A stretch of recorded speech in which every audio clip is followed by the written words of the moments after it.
Now, dear students, we will continue explanation chapter number 6. We want to go to, after we finish section number 6.3, we want to go to section number 6.4, motion in the presence of resistive forces. This is the section related to the resistive forces. What's the meaning of resistive forces, okay, and what are the models of resistive forces? This section will explain these concepts. Let's go to start reading the section contents. The medium exerts a resistive force R on the object moving through it. Medium here means, okay, the means that fluids, because the object cannot move in solids, it can move in fluids. Fluids means liquids and gases. Okay, right, let's go. Some examples are air resistance, you know, this is air, it's a gas. Resistance, air drag, and the viscous forces acts on the object moving through the liquid. As I told you, medium here means gas, maybe gas or liquid. Let's continue. Resistive force R, we call it R to distinguish it from the frictional force Fk. This is different type of resistive force. Depends on the factors such as the speed of the object. So that this is R, okay, is a function of the speed of the object. It is not a constant like frictional force. The direction of R is always opposite to the direction of the object's motion relative to the medium. And this is the logic why we call it resistive. That means this is not supporting the motion, this is opposing the motion. Because of this, its direction is always opposite to the direction of the motion object. Okay, the magnitude of the resistive force depends on the speed. As we said that the R is not a constant. It depends on the speed in a complex way. And here we consider only two simplified models. We will introduce two models for these two resistive forces, the model number 1 and model number 2, and we will explain what's the difference between model number 1 and model number 2. This model, model number 1, resistive force proportional to object's velocity. This model is valid for objects falling in slowly through liquids or gases. The first validity condition for this model, slowly, yani not higher speeds motion, okay, or not high speed motion through a liquid or gas, and for through a liquid or a gas, and for very small objects. Two conditions should be two conditions here to apply this model. The first, the object should be the object should move slowly, and the second, the object should be small size, okay, such as, like these examples, dust particles moving through the air. In this model, we assume the magnitude of the resistive force R is proportional to the speed of the object, as R equals minus P multiplied V. It is linear proportional with the velocity magnitude, but it is in opposite direction of the velocity. What is P? Let us define what's P and what is the meaning of the P. Okay, go to the next page, please. Okay, B is a constant whose value depends on the properties of the medium and on the shape and dimensions of the object. This is the constant B.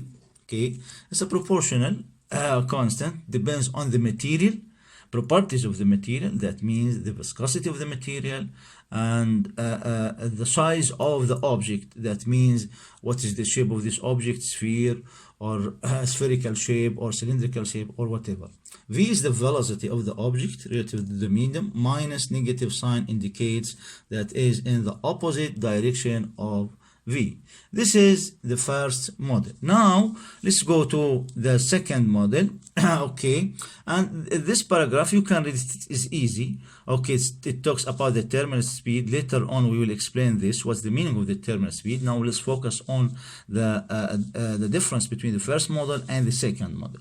Let's go together to the second model of resistive force proportional to object speed square. Okay, here the proportionality not with the speed square. Okay, this model is valid for large objects. Look, if you want to compare this model with that model is valid for small objects moving at high speeds. For that model number 1, the speed was what is not high. Okay, is not high through air, such as planes, skydivers, cars, and baseballs. The magnitude of the resistive force is well modeled as a proportional to the square of the speed as follows. This is the formula of the model. R equals half d rho a v square. Okay, what v square is a speed square. What is d, what is rho, what is a?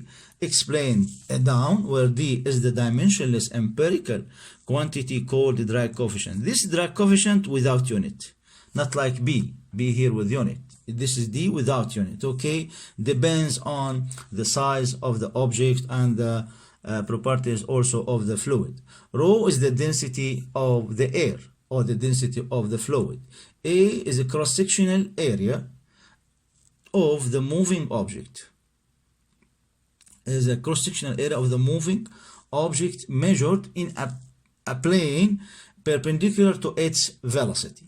This is the area is exactly perpendicular to the air or to the fluid striking the object. It is not the whole area of the object, which is the cross-sectional area of the moving object measured in the plane perpendicular to its velocity. And this is logic. The area that's perpendicular to the air flow or to the fluid flow is responsible for more resistive force for these objects. This is the two models here. One, proportional rho density of the fluid or the air. A is the cross-sectional area perpendicular to the flow of the air. Now let me go to show you two examples for these two models. Example number 1, moving a car in the air motion. Okay, look about this. A car is moving toward to the right and the air flow in the opposite direction, so that the resistive force here can be drawn opposite to the motion, like this. This is R. Here R follow model number 2. Why? Because this is for model number 2. Model number 2 is applied for big objects and high speeds. If you go to the example number 2, moving a ball in oil. For example, if you have a tube filled with oil, glycerine or any oil, and you drop a ball in this, when the ball is going down, this is the motion, is going down, there is a resistive force. It should be opposite to the motion. How to draw this resistive force? Like this. This is the resistive force. Now this resistive force is following model number 1. Why? Because this object is a small object and its speed, it will not be so high. Because of this, if we want to solve a problem related to this example, we will follow model number 1. If we want to solve example or application related to the car moving in the air, we will follow or will apply model number 2. After I explained the section number 4 about the resistive forces, let's go please together to the classwork problem of chapter 6. we want to try to solve this problem based on the concepts that we explained. The mass of a sports car is 1,200 kilograms. This is the mass of the car. The shape of the body is such that the aerodynamics is a science focusing on the resistance of the air for the cars. Drag coefficient is 0.25. This is the drag coefficient. From this drag coefficient, okay, we talk about D. This is here is a mass M, okay, and this is the drag D. From this word, the drag coefficient 0.25. That means we should go and apply the model number 2. And also there is another evidence to apply model number 2. We are talking about the sports car, big objects, not small object. Okay, let me continue.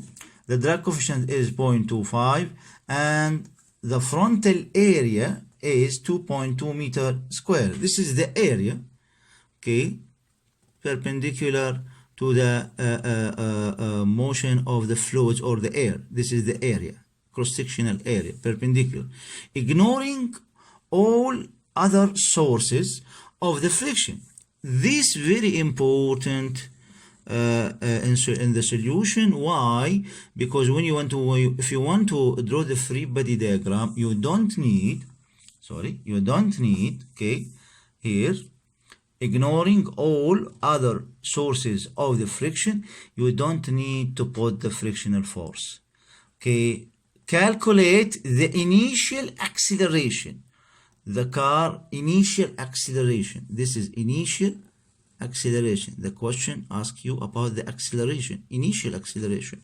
The car has, if it has been traveling at 100 kilometers per hour, this is V, and is now shifted into in neutral and allowed to coast. What means in neutral?